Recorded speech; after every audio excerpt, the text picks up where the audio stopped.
Isang tanong ang bumabalot ngayon. Bakit si PBBM lang ang nakakagawa nito? Nakakakuryos, hindi ba? Sa lahat ng naging Pangulo ng Pilipinas, tila may isang pangalan na muling nabibigyan ng bagong sigla ang ekonomiya. Nakakapag-ayos ng utang ng gobyerno at tila sinusundan ang yapak ng kanyang ama, si Pangulong Bongbong Marcos.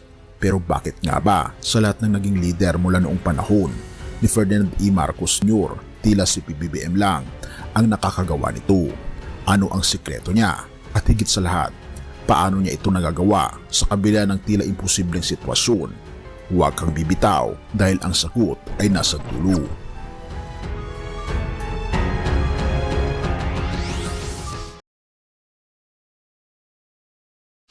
Nagsimula ang usapin ng pambansang utang noong panahon ng martial law. Oo, lumaki ang utang noong panahon ni Ferdinand E. Marcos, pero ginamit ito para sa malalaking proyekto tulad ng mga dam, kalsada, ang Pan-Philippine Highway mula Apari hanggang Hulo at iba pang mga infrastruktura na hanggang ngayon ay ginagamit pa rin natin. Subalit matapos ang kanyang administrasyon, naging iba ang usapan. Sa ilalim ni President Cory Aquino, lumubo ang utang. Gayon din sa administrasyon ni Ramos, Estrada at Macapagal Arroyo ay umakyat pa rin ito. Hindi rin ito naawat sa ilalim ni Pinoy at lalo pang tumaas noong panahon ng dating Pangulong Rodrigo Duterte dahil sa Build program. Kaya nga maraming nagsasabi, hanggang kailan tayo magbabayad ng utang? Pero ito na nga ang nakakagulat. Sa ilalim ng administrasyon ni Pangulong Bongbong Marcos Jr., tila unti-unti nagiging posible ang imposible.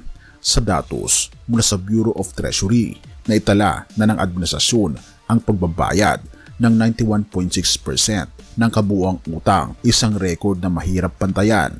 Sa simpleng salita, hindi lang utang ang binabayaran ng administrasyon, binabawasan din ito ang pasanin ng susunod na henerasyon. Hindi lang basta bayad utang, kundi pinapababa rin ang interes. Ngayong taon, ang nailaan, 1.22 trillion pesos ang nailaan para sa amortization, isang 27.3% na pagtaas mula noong nakaraang taon. Ang interes lumago ng 23%, ngunit ito'y bahagi ng mas malawakang plano para maibsan ang pangkalahatang utang. Ngayon, balikan natin ang mga nakaraang administrasyon. Bakit hindi nila ito nagawa? Ang totoo, nagkaroon din sila ng pagkakataon, pero tila kulang ang political will o tamang estratehiya. Pero sa ilalim ni Pangulong Bongbong Marcos, malinaw na may sistema at disiplina. Kaya't marami ang nagtatanong, ito ba ang pamana ng isang Marcos? Pero teka, paano niya ito nagawa? Ano ang kakaibang formula na ginamit niya na hindi naiisip ng iba? Paano na ibabalik ang tiwala ng lokal at dayuhang kreditor habang napapanatili ang pang-ekonomiyang kaayusan? Ang sagot, ang pagpapatuloy at pagbabago. Sa simpleng salita, nagkakaroon ng continuity sa mga magagandang programa ng naunang administrasyon tulad ng Build program ng dating Pangulong Rodrigo Duterte, pero may dagdag na reforma sa fiscal management. Tila natutunan ng administrasyon ni Pangulong Bongbong Marcos na ang simpleng pagbabayad ng utang ay hindi sapat. Kinakailangan ang mahusay na pagpaplano, tamang alokasyon ng pondo at tiwala mula sa mga Pilipino. Kaya kung iniisip mong pare-pareho lang ang mga naging Pangulo ng Pilipinas, mag-isip kang muli, kaibigan. Si Pangulong Bongbong Marcos lang ang tila sumusunod sa yapak ng kanyang ama na may layunin, na may malasakit at higit sa lahat na may disiplina para sa isang mas maliwanag na bukas, ang bagong Pilipinas. Ngayon, masasabi mo na bang si Pangulong Bongbong Marcos lang talaga ang makakagawa nito? Ikaw ang magdesisyon, kaibigan. Roma 13 verse 8, huwag kayong magkaroon ng utang kaninuman maliban sa pag-ibig sa isa't isa, sapagkat ang umiibig sa kanyang kapwa ay nakatupad na ng kautusan. Ang talatang ito ay nagpapaalala sa atin na ang pagbabayad ng ating mga utang hindi lamang sa pananalapi kundi pati na rin sa pananagutan sa ating kapwa ay tanda ng pagmamahal at katuparan ng utos ng ating Panginoong Diyos, tulad ng ginagawa ng administrasyon ni Pangulong Bongbong Marcos. Ang maayos na pamamahala ng utang ng bansa ay hindi lamang para sa kasalukuyan, kundi para rin sa kapakanan ng susunod na henerasyon. Ito ay isang anyo ng pagmamalasakit at responsibilidad na dapat nating tularan.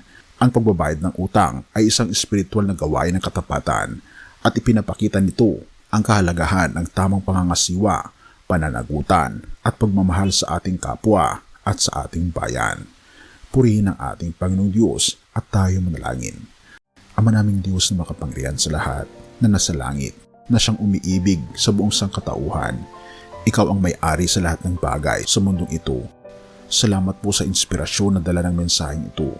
Naway magsilbing paalala sa amin na ang tamang pamamahala ng aming mga responsibilidad ay tanda ng pagmamahal at pagsunod sa iyong mga utos.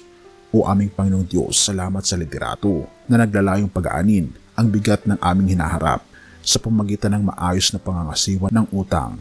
Patuloy niyo pong patnubayan ang aming Pangulo at ang kanyang administrasyon upang magtagumpay sila sa kanilang layunin na mapabuti ang buhay ng bawat Pilipino. O aming Panginoon Diyos, itinataas din namin ang mga tagapakinig at taganood ng mensaheng ito. Pagpalain niyo po sila ng karunungan, pananampalataya at kakayahang maunawaan ang kahalagaan ng disiplina at pananagutan.